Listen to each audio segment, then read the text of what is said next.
Allô YouTube! Cette semaine, j'ai décidé de vous faire une petite vidéo cosy en coton watté. Il pleut dehors en ce moment. Puis vous êtes plusieurs à m'écrire que vous aimez ça quand je vous conte des petites histoires, que je fais des story time. Parce que ça a l'air que vous trouvez ça bien drôle la manière que je vous conte mes histoires. Comme ma vie pour vrai, c'est un téléroman. Donc je me suis dit, ben crime, je vais leur conter une autre anecdote qui m'est arrivée. Parce que c'est une autre anecdote incroyable que genre, c'est même pas inventé là, c'est vraiment arrivé. Fait que je vais vous conter ça cette semaine. Donc casse-toi ma chum, écoute ça. Fait que là, cette petite vidéo là cette semaine, c'est juste entre toi puis moi. Je pense pas que j'ai déjà raconté ça à grand monde. Mais bon, c'est une histoire qui m'est arrivée quand j'avais à peu près 7-8 ans.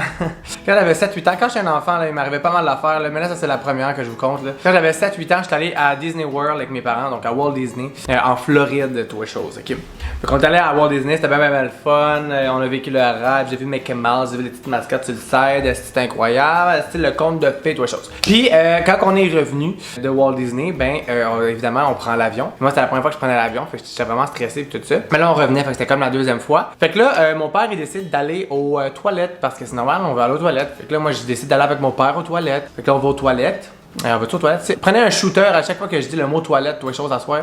Je vous le dis, vous allez être sur le raid, vous allez wiper sur le plancher, vous allez faire le pont. Fait que là, on va aux toilettes. Et là, c'est ça, on fait notre petite commission, notre numéro 2, on donne naissance, on coule notre bronze, on avait le cigare qui cognait à la porte, on allait dropper les enfants à la piscine, nommez ce que vous voulez. On allait faire la petite commission sur le site, c'est plus cute de dire ça. Dans le fond, mon père, après avoir fait la petite crotte légendaire, il est parti, toutes les choses. Et il a pas pensé que j'étais dans la petite toilette à côté, moi, puis que je faisais mon petit caca aussi. Et j'avais 7-8 ans, on se rappelle, donc tu sais, j'étais capable de me torcher tout seul, mais still, j'avais quand même besoin d'avoir quelqu'un. Mon père, elle s'en va, toutes les choses. Il s'en va, puis il oublie que je suis là. Puis là, ben ma mère, parce qu'on était avec un couple d'amis à mes parents, fait qu'on était comme un groupe de comme 9-10, fait que tu sais, elle s'en rend pas compte, elle dit, son père a dû penser à prendre le petit, là, tu sais, nanana. Fait qu'ils s'en vont tous déjeuner. Puis ils m'ont laissé dans sa chiotte. Moi, j'étais là le même, mais c'est le petit gars de 8 ans. Papa! Papa! Papa! Papa! La panique s'empare de moi, toutes les choses. Là, je suis une petite enfant de 7 ans, là, je suis là, what do you know? Papa, mais what do you? Papa! Donc là, je fais ce que j'ai à faire, parce que je viens de vous imiter très bien. J'étais pas obligé de faire le mime d'ailleurs. Calisse, que j'ai pas de classe, cette petite boîte de caisse. Fait que là, finalement, on sort. Moi et ne pas mes parents. Donc, je sors de la toilette, et là, je constate le drame. Je constate que tout le monde est parti sans moi. Mais là, c'est parce qu'on est en Floride, et j'ai 7 ans. Je ne parle pas la langue du tout. Et je suis seul. Puis c'est un assez gros aéroport en Floride. Là. Je me broyé, toutes les choses. Marie-Madeleine, genre, ça avait plus de sens. J'étais là, ouais. La crise d'hystérie. C'est comprenable quand même, mais c'est dangereux. Puis là, c'est ça, là, je pleure ma vie, puis tout ça. Puis là, à un moment donné, il y a un pilote d'avion, genre, qui me voit pleurer, puis que je suis tout seul sur le bord d'une toilette. Tu sais, c'est quand même vague dans mes souvenirs. J'avais 7-8 ans, mais je m'en rappelle quand même parce que c'est traumatisant, calisse comme expérience. Il vient me voir, puis il me demande, genre, ça va-tu, sont tes parents? Puis moi, je pense qu'il m'a demandé, genre, how are you, ou quelque chose de même, puis j'avais répondu mon nom, genre, Remy, genre, comme ça allait pas bien, l'anglais en moi n'était pas présent. Donc là, je me rappelle, il me posait des questions en anglais, puis moi j'étais pas capable de répondre. Fait que là, il s'en allait pour m'amener. Je sais pas où, là, en fait, là, c'est peut-être dans une place d'objets perdus. Il me crée dans un bac d'objets perdus sur le side. Puis, imaginez mes parents qui sont en train de déjeuner, puis ma mère qui réalise que je suis pas là. Parce que c'est ça qui est arrivé, là. Il était en train de déjeuner, il avait pris le déjeuner, puis tout. Puis ma mère, elle vient de réaliser que j'étais pas là, toutes les choses. L'hystérie totale, elle part en courant. Puis là, c'est ça, le plot est en train de m'amener quelque part, puis j'entends juste au loin ma mère faire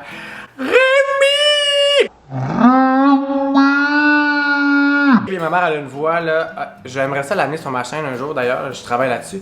Elle a une voix aiguë, man, mais aiguë, genre, comme plus que le petit Jérémy qui chante Mon beau sapin, là, comme c'est, oh, je vais-tu me faire poursuivre?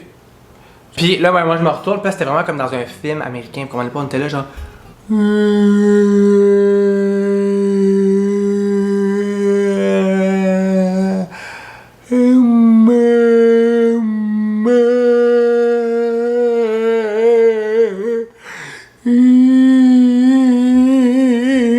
Là, on se fait. Et c'était un moment merveilleux. Les pages de notre amour, les retrouvailles de Claire Lamarche, toutes les choses. On a vécu le rêve. Nous étions perdus et nous sommes retrouvés. Donc c'est ça, quelle mère indigne, j'ai rappelé que c'était une mère indigne et que c'était un papa indigne et qu'ils m'ont abandonné. Puis là, finalement, ils m'ont donné un suçon, puis j'ai oublié. C'était juste ça que je vais vous conter cette semaine, trois choses. J'ai été oublié dans les toilettes d'un aéroport en Floride à 7 ans. Fin. Donc, cette semaine, c'est une petite vidéo un peu plus courte.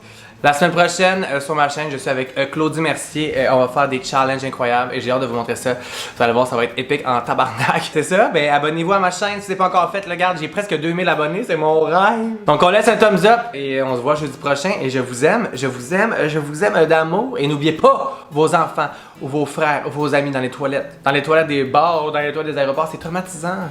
Tout ce que tu veux, c'est faire ta petite crotte et en sachant que ton ami ou ta famille t'attend de l'autre côté de la porte pour te tendre la main. Oh non, on peut plus tendre les mains à cause du COVID. Pour te tendre le coude. Et sur ce, j'ai le goût de finir cette vidéo en vous chantant Rain on Me tout en vous tapant des pieds parce qu'il pleut dehors, ben raide. Puis on dirait que c'est ce qui m'inspire en ce moment. La mélancolie de la pluie s'empare de mon âme de chanteuse étoile. I'd rather be dry, but at least I'm alive. Rain on me, rain on me. I'd rather be dry, but at least I'm alive. Rain on me, rain on my.